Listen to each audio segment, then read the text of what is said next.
o assunto desta passagem, Cristo, nossa vida. Porque morrestes, e a vossa vida está oculta juntamente com Cristo em Deus.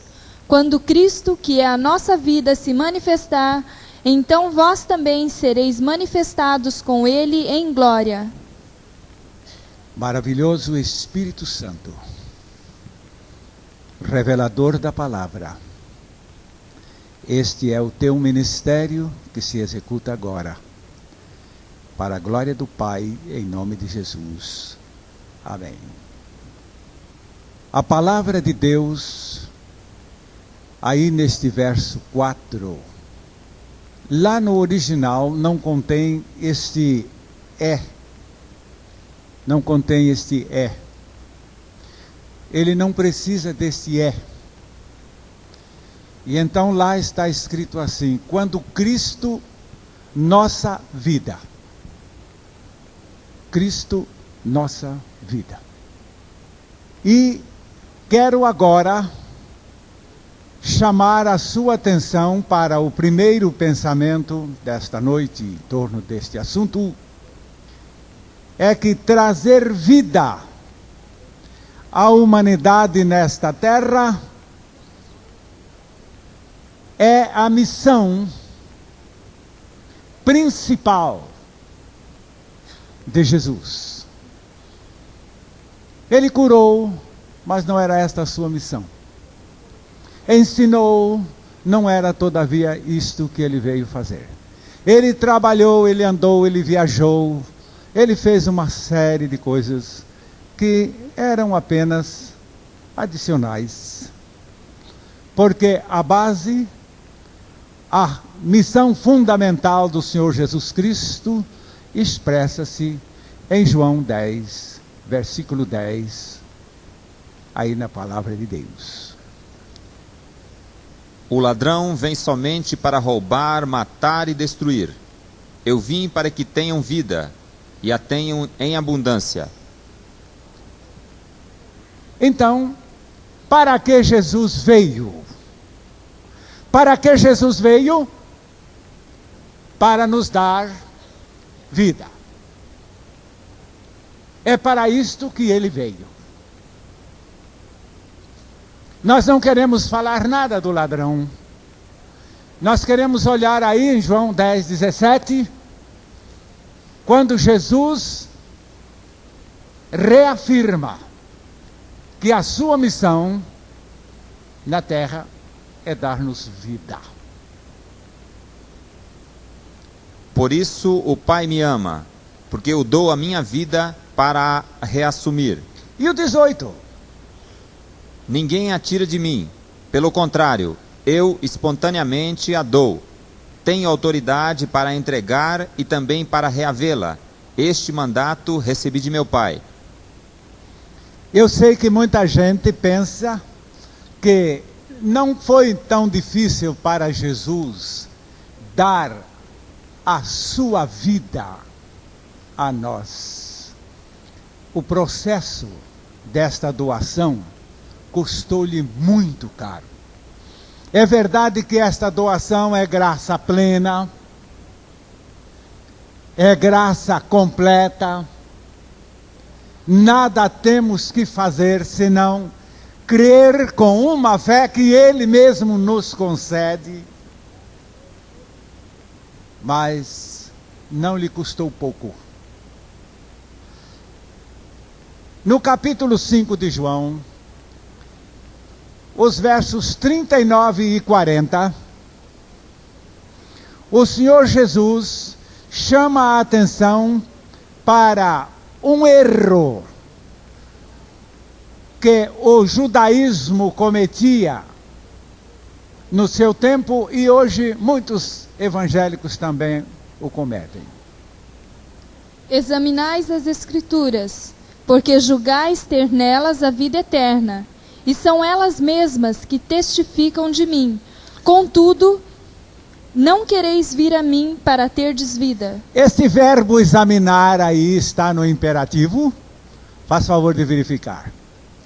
Quantas vezes tenho ouvido pregar este verbo aí nesse texto como sendo imperativo.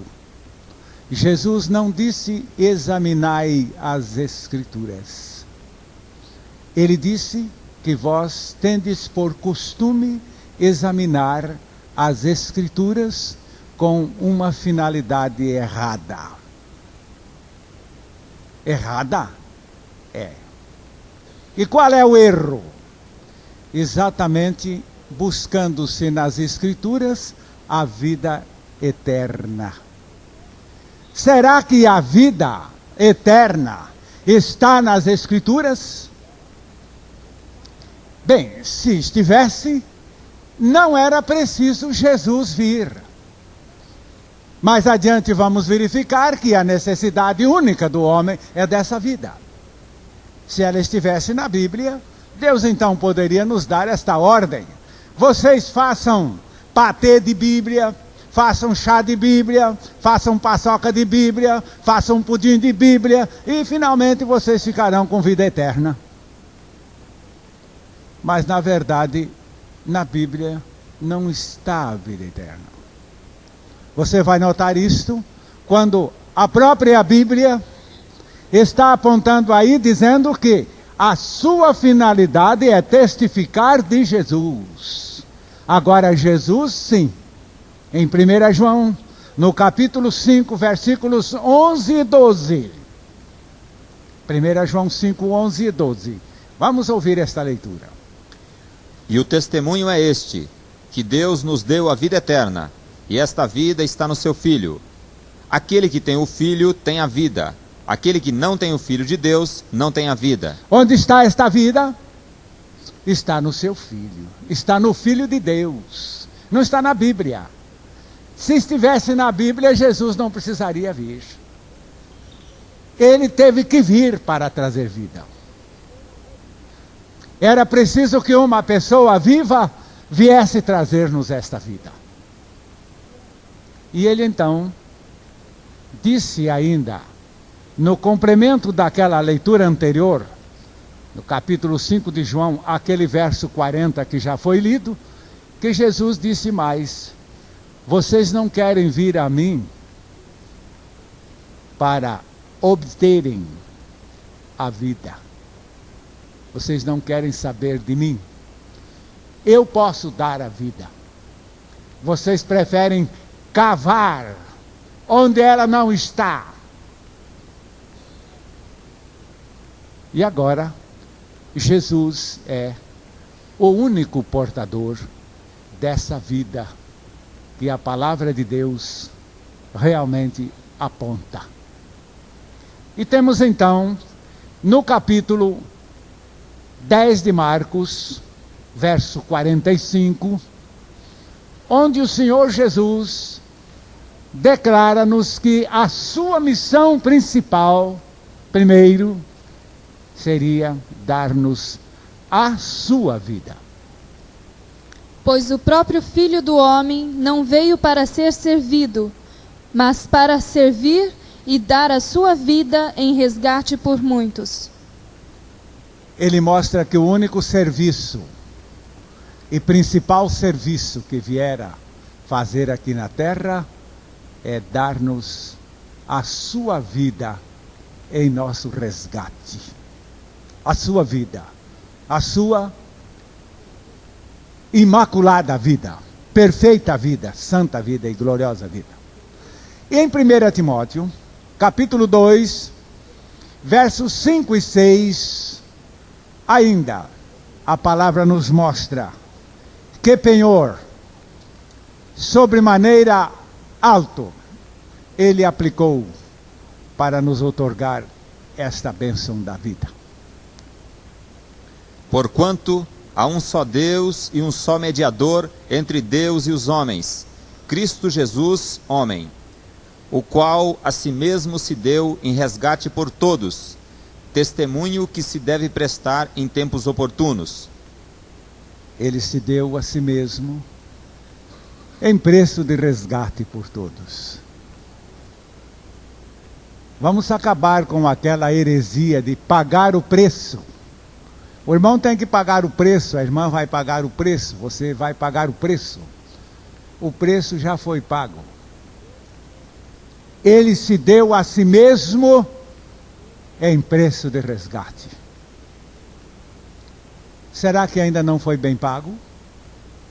Parece-me que nós cantamos um hino do cantor cristão que diz: foi pago de modo cabal, perfeitamente cabal.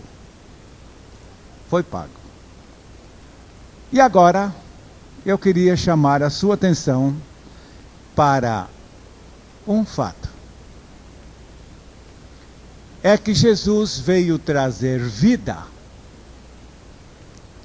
a quem dela necessite. Tem disso. Se neste momento eu fizesse uma pergunta aqui, quem necessita dessa vida que Jesus veio trazer?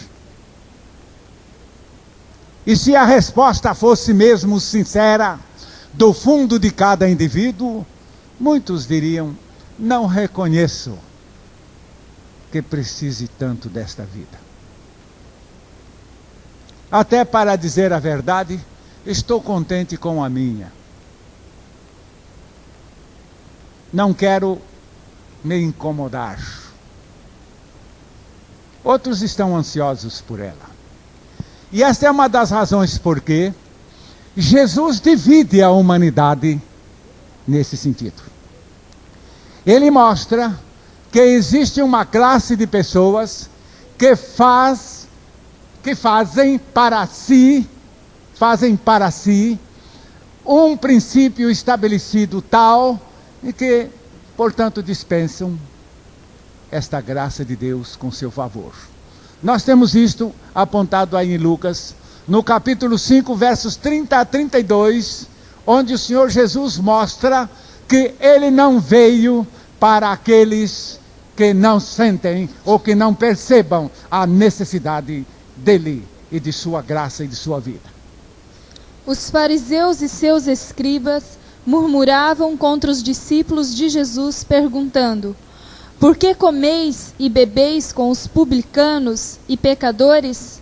Respondeu-lhe Jesus: os sãos não precisam de médico, e sim os doentes. Não vim chamar os justos, e sim os pecadores ao arrependimento. Interessante que só há uma classe de pessoas que pode obter a graça de Jesus e que pode obter a bênção da sua vida. Só uma classe. Esta classe se chama pecadores. Muita gente respondeu certo aqui. Pecadores. Esta classe alcança o tudo de que necessita. Porque ali onde o Salmo 23 diz: o Senhor é o meu pastor e nada me faltará, a palavra Senhor ali, traduzida para o português, aquele nome hebraico, ele seria traduzido assim: aquele que é o tudo de que necessitamos. Aquele que é o tudo de que precisamos. É o seu nome ali, Senhor. Por isto nada nos faltará, porque quem é o nosso pastor é este que é tudo o de que precisamos. Então ele leva o nome de Senhor, mas o seu nome lá no original tem esta acepção: ele é o tudo de que precisamos. E Jesus então mostra que ele veio para os necessitados. Quando Jesus exclamou lá na casa de Zaqueu, dizendo: porque o Filho do Homem veio buscar e salvar o que se havia perdido. Em 1 Timóteo, capítulo 1, versículo 15, Paulo dá-nos outra vez esta bem definida posição daqueles que hão de alcançar esta vida. Fiel é a palavra e digna de toda aceitação, que Cristo Jesus veio ao mundo para salvar os pecadores, dos quais eu sou o principal. O oposto de pecador é sempre a palavra justo. Justo é o indivíduo que se acomoda onde se acha e se justifica como está. Mas do outro lado, é aquela posição das pessoas que não se sentem bem com a sua própria situação. Daquelas pessoas que se sentem incomodadas com a sua vida interior. Daquelas pessoas que se sentem quebrantadas pelas coisas que vão dentro de si.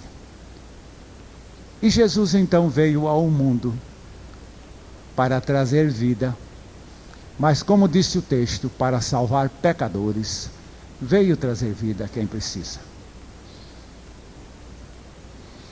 Uma senhora solteirona, muito forte,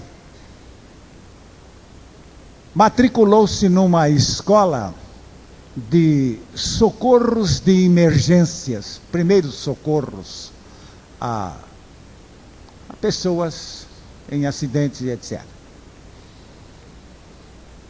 E num daqueles dias ela chegou lá na escola e ela aprendeu como promover, no caso de uma pessoa com problema, como promover o exercício respiratório.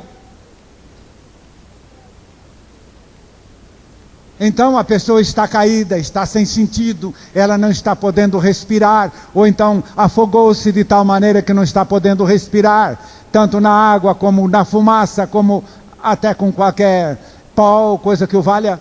Então esta pessoa não pode respirar, você então deve colocá-la imediatamente de bruço, não é?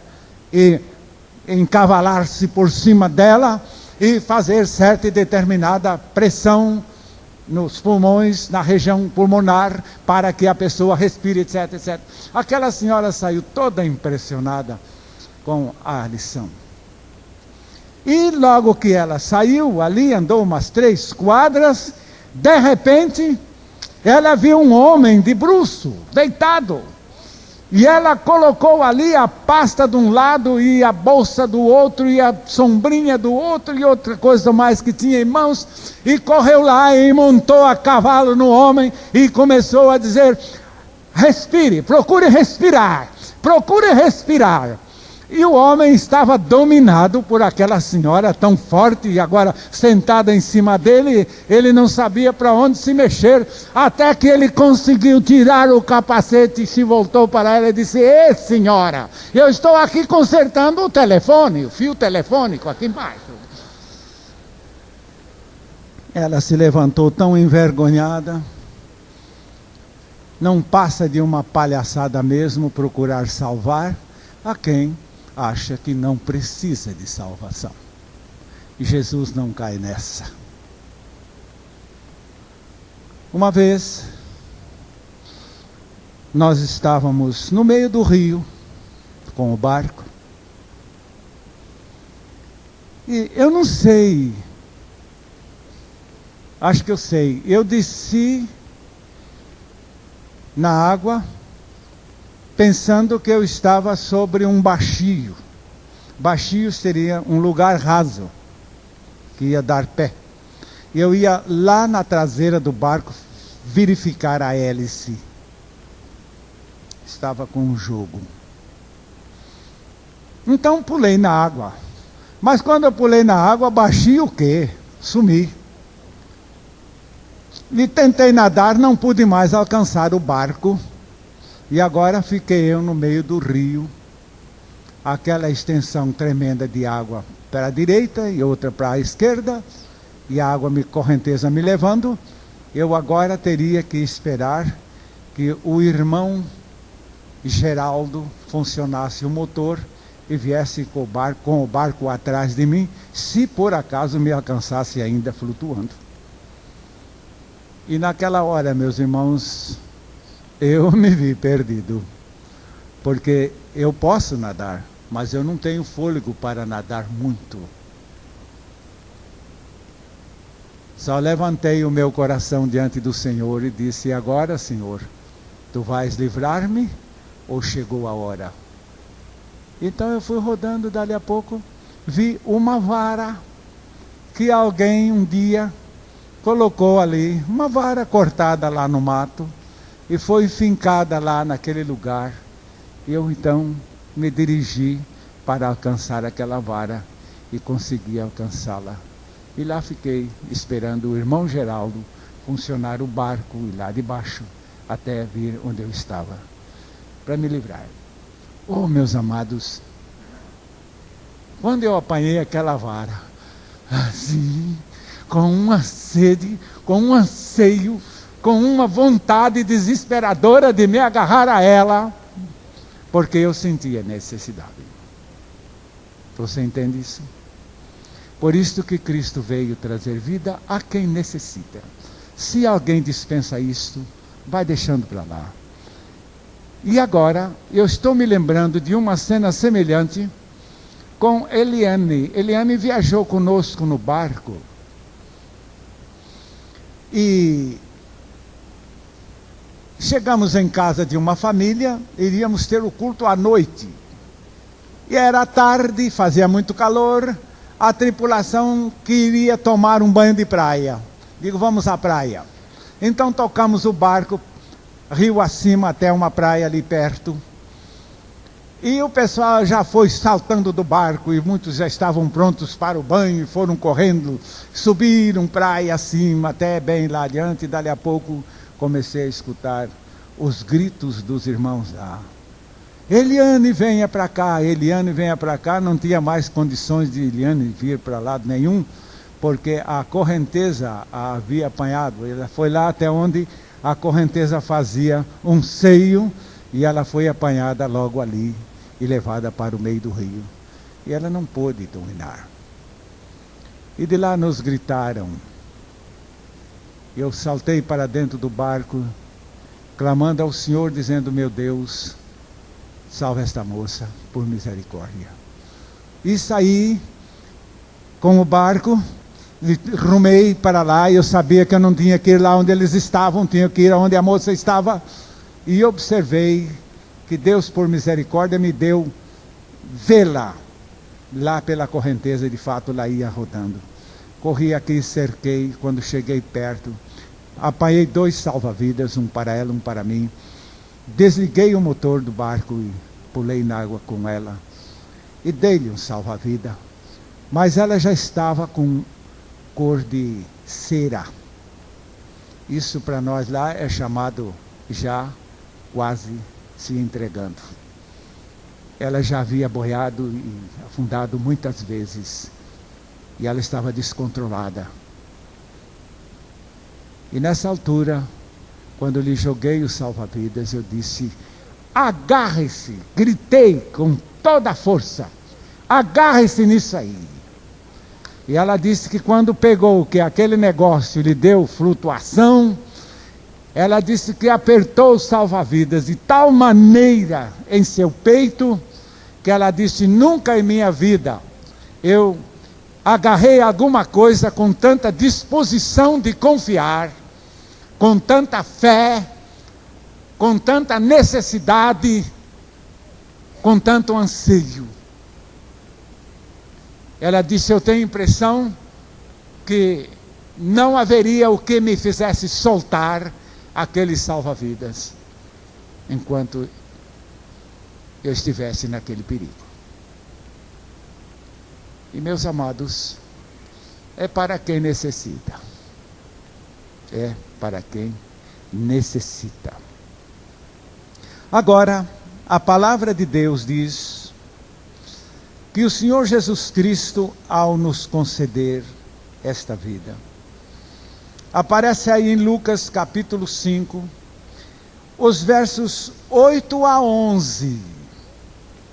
é um relato da palavra de Deus que nos mostra Jesus procurando quem necessita. Vendo isto, Simão Pedro prostrou-se aos pés de Jesus, dizendo: Senhor, retira-te de mim, porque sou pecador. Pois à vista da pesca que fizeram, a admiração se apoderou dele e de todos os seus companheiros, bem como de Tiago e João, filhos de Zebedeu, que eram seus sócios. Disse Jesus a Simão: Não temas, doravante serás pescador de homens. E arrastando eles os barcos sobre a praia, deixando tudo, os seguiram. Eu gostaria que vocês analisassem o primeiro ponto desta verdade narrada aqui, desta história, é que Pedro se apresenta a Jesus reconhecendo-se um pecador. Ora, no conceito farisaico, Jesus teria que dizer: você é um pecador? Sim, então eu vou ficar longe de você. Este era o conceito que o próprio Pedro tinha. Mas no conceito divino, se há um pecador, nós temos um hino em inglês dizendo que cada pecador é um objeto sagrado para o Espírito Santo. Um pecador é um objeto sagrado para o Espírito Santo. E Jesus olha para os homens, procurando aqueles que são pecadores, porque estes saberão confiar. Estes saberão buscar, porque buscam-no com necessidade. Foi daí que Jesus, diante desta confissão de Pedro, sou um homem pecador, Jesus lhe proporcionou tantas coisas, e ainda acima de todas, esta: e eu vou fazer de você um pescador de homens. Sabe como é que você vai pescar homens? Você não sabe? Então, você agora vai observar como. Do modo como você foi pescado. Não é fazendo um curso de evangelismo que vai levar você a pescar almas, a pescar homens. Não é fazendo um curso de seminário teológico ou qualquer outro curso acima que vai fazer de você um pescador de almas. Você só vai pescar adotando aquele mesmo método pelo qual você foi pescado. É por isso que é muito fácil pescar almas. É muito fácil pescar homens. Basta que você conte em cada lugar como você foi apanhado por Jesus. E se a sua experiência é verdadeira, esta experiência verdadeira, você vai apresentar a cada um. Nunca me esquecerei daquele dia decisivo da minha vida, quando a palavra de Deus me disse: todo aquele que comete pecado é do diabo. Eu disse: Deus, eu sou do diabo. Como Pedro disse: eu sou um homem pecador. Eu disse a Deus coisa mais dura contra mim mesmo: eu sou do diabo. Eu sou do diabo. Mas neste dia clamei. Clamei com alma. Clamei com tudo. Dizendo: Senhor, tem misericórdia de mim.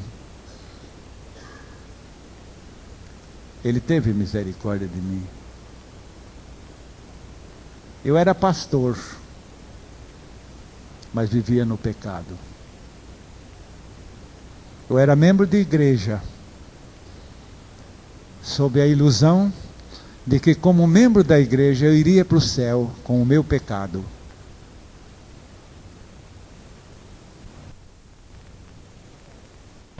Agora, nós temos que destacar um ponto.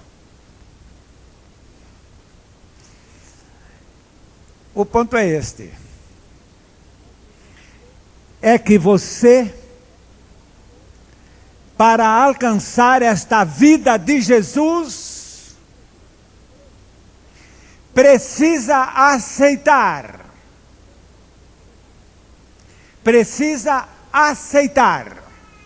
Em primeiro lugar, que esta vida é o valor supremo para você.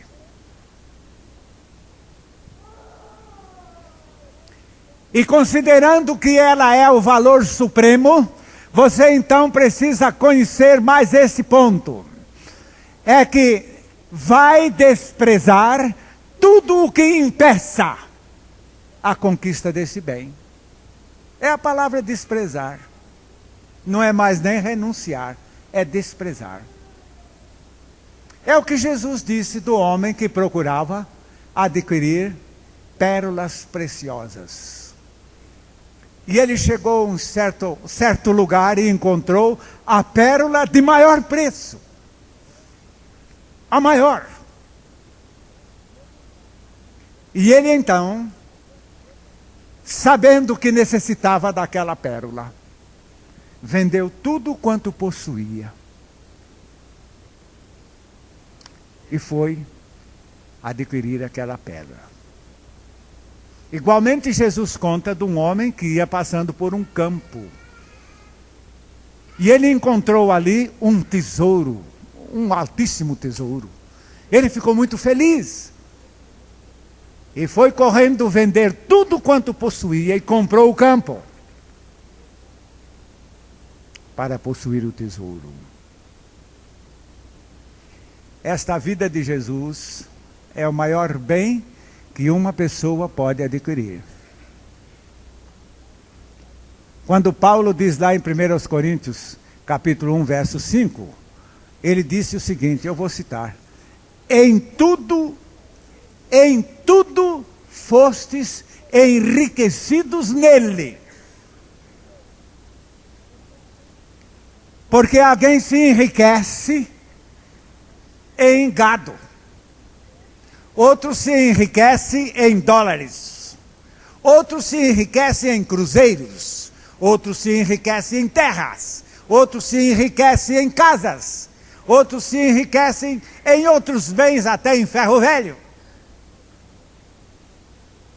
Mas a palavra de Deus nos mostra aqui que Jesus é essa riqueza completa.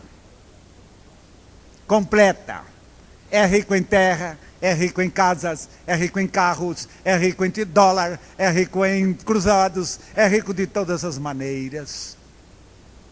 Porque a riqueza desta vida de Cristo, ela é a maior de todas as riquezas e ela envolve o enriquecimento completo de todas as coisas, rico até de saúde, rico de paz, rico de todas as maneiras.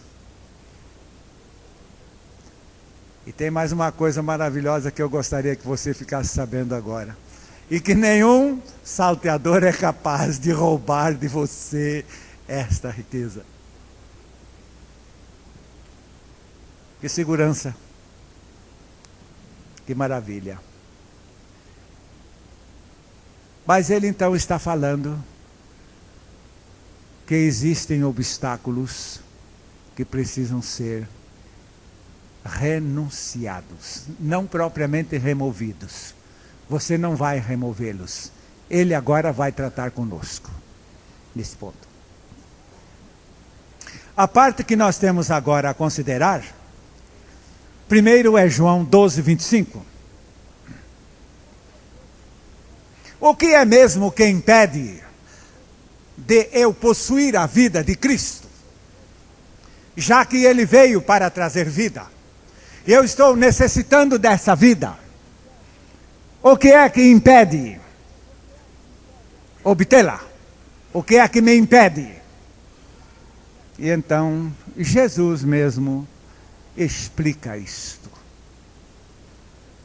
Quem ama a sua vida, perde-a.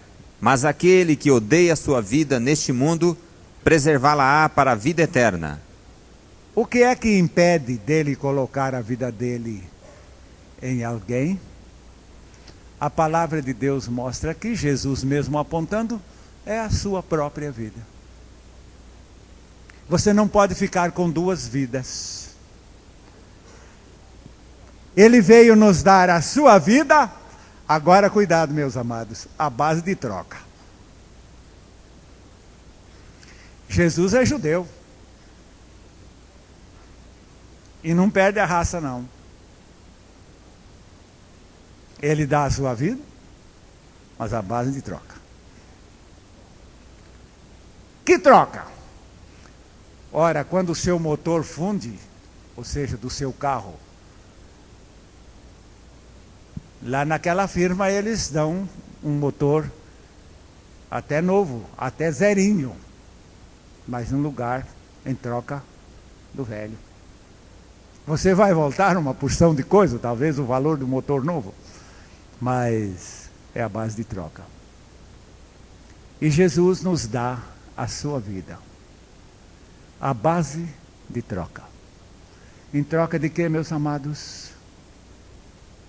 Ele disse aqui, em troca da nossa vida. Ele veio dar a vida dele, agora, a base de troca com a nossa vida. Por que trocar? Às vezes nós fazemos isso com as crianças, né? Com as crianças. A criança pega lá um revólver, né? O revólver está carregado. E a criança quer brincar com o revólver e não quer soltar o revólver. E nós estamos sabendo que ali está uma coisa mortal, mortífera. E então vamos arranjar um chocalho bem bonitinho, bem colorido e bem engraçado. Olha aqui, vamos trocar. E a criança toda feliz vai trocar, aceita entregar o revólver. E ela fica com o brinquedo, e ela fica feliz. E Jesus está fazendo esta proposta. Mas a minha vida não é mortal. Perfeitamente mortal. Esta é uma das deficiências da nossa vida. Vida mortal não é vida. Desde que os nossos primeiros pais caíram, eles morreram, sabem? E eles passaram a ter uma sobrevivência limitada. O ser humano tornou-se mortal. E com a entrada desta morte na experiência do ser humano, então a vida humana tornou-se maligna. Porque não satisfaz o anseio eterno do homem. O homem anseia por uma eternidade e a sua vida só vai com ele até aquele momento em que ele faz assim. Olhe bem para mim. Assim. Acabou. Solta tudo, larga tudo, esquece tudo, abandona tudo, não tem mais nada. A sua vida lhe levou até ali. Eu me lembro de uma senhora em Curitiba, depois de um estudo bíblico deste, ela, muito idosa, chegou-se para mim e me disse o seguinte: senhor pastor, eu posso lhe fazer uma pergunta aqui? Era na porta da saída. Eu disse, perfeitamente, minha senhora. Ela disse, eu todos os dias oro, dando graças a Deus pela vida que eu tenho. Dou graças a Deus pela minha vida. Senhor pastor, eu estou errada ou estou certa? E eu lhe disse, minha senhora, quem lhe responde isto é Jesus. Não sou eu. O Senhor Jesus disse que para a senhora pensar certo, a senhora precisa odiar a sua vida. O irmão acabou de ler ali, aquele que ama a sua vida, perdê-la-á. Mas aquele que odiar a sua vida, este a salvará. Mas Jesus disse que é para odiar esta minha vida. Eu a agradeço tanto a Deus, pois Deus não está reconhecendo o seu agradecimento, porque a sua vida está lhe prejudicando. Aí eu fiz a ela uma proposta. Esta vida que a senhora tem é eterna? Não. Aliás, até nem sei, não é? Já devo estar perto do fim. Pois é. A senhora com essa idade não tem uma vida eterna. Logo, a vida que a senhora tem, ela é incompetente para lhe levar à eternidade. Ela é nociva. Ela regalou os olhos.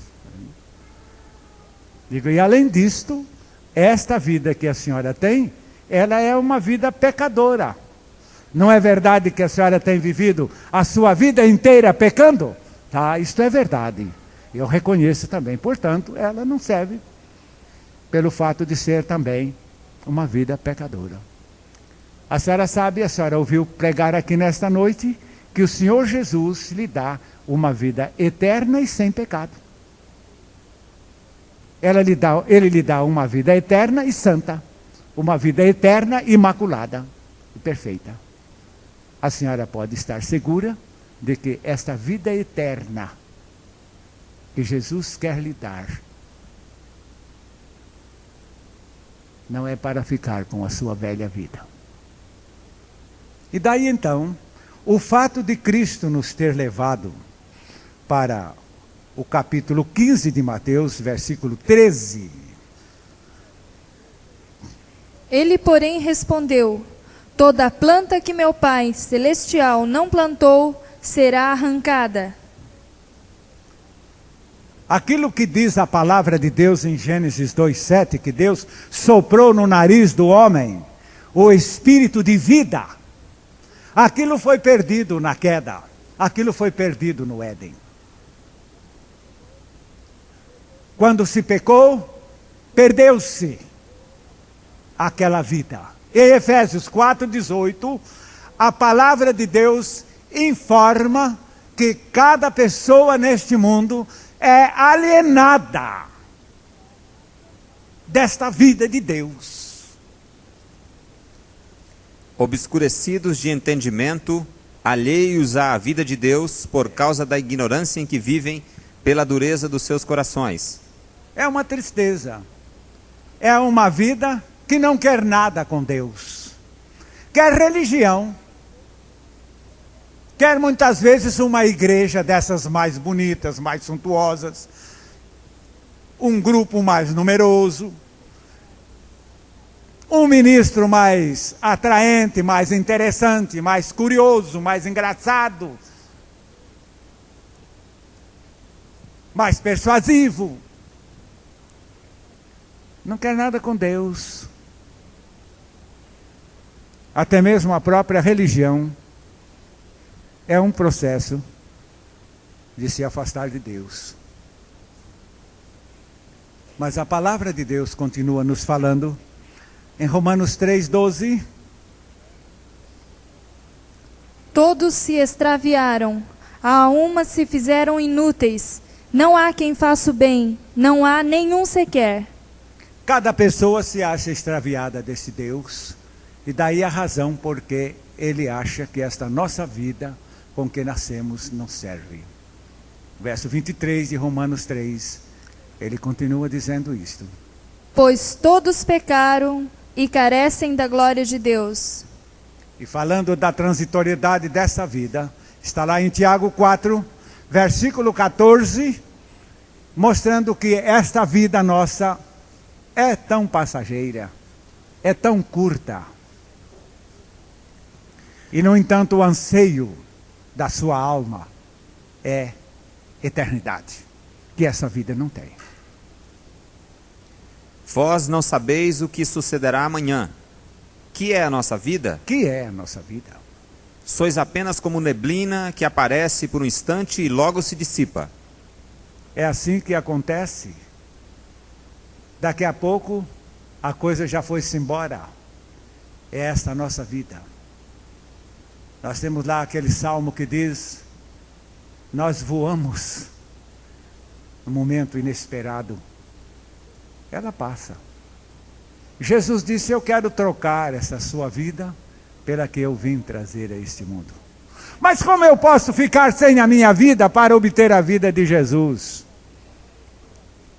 Eu nunca ouvi que alguém se operasse a si mesmo do seu coração, trocando o seu coração. Mas eles sempre se submetem a uma equipe de médicos competentes para isto. E portanto você também precisa de fazer uma troca de coisa muito mais importante que o coração e a vida. Você tem que se submeter ao médico competente para extrair a sua vida, para proceder esse transplante de vida. E em 2 Coríntios 5,14, o Senhor Jesus nos levou para a cruz. Pois o amor de Cristo nos constrange, julgando nós isto: um morreu por todos, logo todos morreram. O que é morrer? O que é morrer? Os irmãos sabem o que é morrer? É o fim da vida. Morrer é o fim da vida. É perder a vida. Um morto só está realmente morto quando se constata que ele não tem mais vida. Geralmente, a gente põe a mão bem aqui assim, ao lado do pescoço, e se houver ainda um leve movimento, o doutor ainda diz assim: ainda não, ainda está aí. Ou então põe as costas da mão bem diante do nariz, da boca, e um bafozinho, fraquinho, ainda está aí. Ainda não, ainda tem vida. Morrer é perder a vida. Então Jesus nos fez um grande favor quando nos levou a morrer com Ele lá naquela cruz. Ô Jesus, eu te dou glória, porque me fizeste o maior bem, fazendo-me morrer contigo. Porque aí perdi esta vida falsa, esta vida que não me satisfazia, esta vida que não me dava segurança, esta vida que me levava ao pecado, esta vida que não é eterna. Muito obrigado, Jesus. Como eu fiquei contente o dia que eu acordei lá no hospital e perguntei: e o apêndice? Então, a esposa pegou um vidro, disse: está aqui. Diga: aí é que eu quero te ver. Nunca mais aqui. Que felicidade foi estar livre daquilo. E que felicidade, meus amados, foi ver Jesus tirar a minha vida desgraçada na minha morte com Ele naquela cruz. Você não pode deixar esta vida por outro processo. Você só pode se libertar da sua própria vida pela sua morte com Cristo na cruz. Aquela nossa morte com Cristo na cruz prova que não somos capazes de nos esquivar da nossa própria vida. Eu aceitei a minha morte com Cristo na cruz com muita alegria. Eu não sei se alguém é capaz de aceitar a sua morte com alegria, mas a minha eu aceitei com muita alegria. Digo: que felicidade tremenda é esta, quando eu descobri que eu fui morto com Cristo na cruz. Que coisa maravilhosa. E a palavra de Deus aí afirmando a minha morte e a sua. Vamos repetir esse texto? Um morreu por todos. Logo,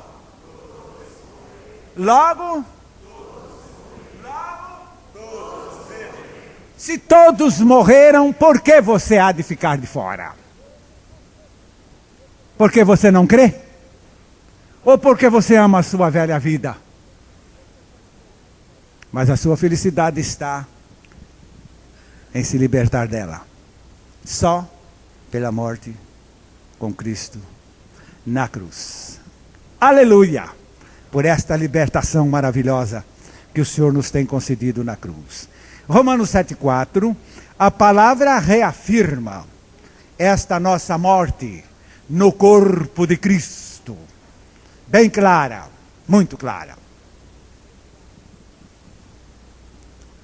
Assim, meus irmãos, também vós morrestes relativamente à lei, por meio do corpo de Cristo, para pertencerdes a outro, a saber, aquele que ressuscitou dentre os mortos, e deste modo frutifiquemos para Deus. E segundo aos Coríntios, capítulo 4, verso 10, mostra-nos para que Ele nos fez morrer em seu corpo. Levando sempre no corpo o morrer de Jesus, para que também a sua vida se manifeste em nosso corpo. Eu tenho uma grande felicidade no meu coração, porque posso continuar com esta doutrina bíblica. Eu estou morto. Eu não vivo mais. Sabe por quê? Morri no corpo de Cristo, morri com Ele na cruz. Agora esse verso 10 traz um tesouro tremendo, dizendo: pois em lugar da vida que você perdeu, está aí agora a vida de Cristo manifesta em você. Oh, aleluia! Oh, que benefício maravilhoso! Eu gostaria agora que você fizesse uma breve análise desta vida de Cristo. No capítulo 17 de Levíticos, versículo 11. Levíticos 17, 11. Diz-nos aqui a palavra de Deus, onde se localiza a vida no corpo humano, ou em qualquer corpo. Interessante. Uma vez eu perguntei a um médico: o senhor tem operado gente de todo jeito? Eu disse: de todo jeito. Conheço o povo por dentro aí de todo jeito. Eu disse: e o senhor já encontrou a vida dentro de alguém? Já descobriu onde se localiza a vida? Ele disse: não. Nem eu, nem a ciência, nem jamais alguém descobriu onde se localiza a vida no ser humano, ou em qualquer ser. Mas a Bíblia diz onde está. A Bíblia diz onde está. Outro dia falei isto para uma médica. Ela olhou com tanta ternura para a palavra de Deus e disse: mas você é sabida mesmo. Nós não sabemos nada. É verdade. Porque a vida da carne está no sangue. Amém. Pode parar aí, irmão. A vida da carne está onde? Está aí a Bíblia dizendo onde está. Não está no coração, não está no estômago, não está no cérebro. Está no sangue. Agora você entende Mateus capítulo 26, verso 28? Está aí agora a palavra de Deus dizendo. É Jesus dizendo. Porque isto é o meu sangue, o sangue da nova aliança, derramado em favor de muitos para a remissão de pecados. Quanto sangue Jesus derramou do seu próprio corpo ali naquela cruz? Todo. Porque se você perfurar um corpo nas mãos e nos pés e deixar pendurado, dentro de, no caso de Jesus, de 6 horas, ele perde todo o sangue. A morte de Jesus na cruz não foi de amarelão, não foi de AIDS, nem de maleita, nem de preguiça. Ele morreu ali de hemorragia profunda. Perdeu todo o seu sangue. Morreu. Assim. Agora, amados, aquela vida que Jesus perdeu ali na cruz, através do seu sangue, ele não procurou recobrá-la. O seu sangue não foi mais coletado lá do pé da cruz para ser reinjetado ou ser injetado nas suas veias novamente. Em Romanos 6,4, a palavra de Deus nos mostra que Jesus também ressuscitou com uma outra vida. A que ele ganhou na geração dentro do ventre de Maria, esta ele derramou lá na cruz do Calvário por nós. E levantou-se na ressurreição com uma outra vida. Fomos, pois, sepultados com ele na morte pelo batismo, para que, como Cristo foi ressuscitado dentre os mortos pela glória do Pai, assim também andemos nós em novidade de vida. Cristo foi ressuscitado dos mortos por um novo sangue, como diz o seu texto bíblico. Ressuscitado dos mortos pela glória do Pai. Vamos falar juntos? Cristo foi ressuscitado dos mortos pela glória do Pai. Portanto, esta vida que Jesus veio nos dar não é o tipo daquela vida que se é gerado dentro pelo ventre materno, nem a do próprio Jesus. Ele não veio nos dar aquela vida que ele ganhou na geração no ventre de Maria. Ele veio nos dar a vida que ele ganhou na ressurreição pela glória do Pai. Colossenses capítulo 2, versículo 13, onde a palavra nos mostra que ali o Pai, ao ressuscitar o seu Filho, fez uma coisa também por nós. E a vós outros, que estáveis mortos pelas vossas transgressões e pela incircuncisão da vossa carne, vos deu vida juntamente com ele, perdoando todos os nossos delitos. Foi o Pai quem fez isto. Ele nos encontrou mortos, e ele encontrou seu filho morto lá no fundo da sepultura, e nos encontrou mortos com ele. Como é que diz esse texto? E nos deu vida juntamente com quem? Com ele. Nos deu vida juntamente com ele. Qual vida? A que ele ganhou pela glória do Pai. Ô Jesus, então você tirou de mim uma vida biológica e colocou em mim uma vida gloriosa. Não é mais nem uma vida humana. Não é super-humana. Mas é diferente da humana. Em Efésios 2, 5 e 6. Porque fala-nos no 6 também da nossa ressurreição com ele. E estando nós mortos em nossos delitos, nos deu vida juntamente com Cristo. Pela graça sois salvos, e juntamente com ele nos ressuscitou e nos fez assentar nos lugares celestiais em Cristo Jesus. Amém. Estando nós mortos com ele, diz o texto aqui, vamos falar juntos, nos deu vida juntamente com Cristo. Mas qual espécie de vida? Vamos responder, da glória do Pai. Ó Jesus, eu gostei do negócio. Quantas vezes a gente acaba de fazer uma permuta, não é verdade? O irmão já não teve desta, depois vai para casa coçar a cabeça, mas não sei como é que eu fui fechar aquele negócio. Não sei. Veja só, que derrota, que derrocada, que falência, que derrota, que fim. Mas esta com Jesus foi muito, muito, muito, muito gloriosa. É negócio de pai para filho mesmo. Foi o Pai, que lá na cruz do Calvário nos levou em Cristo Jesus a perdermos a nossa vida desgraçada e depois na ressurreição colocou em nós a vida gloriosa, da mesma que ele pôs no seu Filho. Oh vidaço, oh vida maravilhosa, vida impossível de ser aquilatada. A vida gloriosa de Deus dentro de você. Dentro de mim. Somos um povo feliz. Somos um povo feliz, não temos dúvida nenhuma. E agora vamos descansar neste fato. Neste fato. Cristo ressuscitou pela glória do Pai.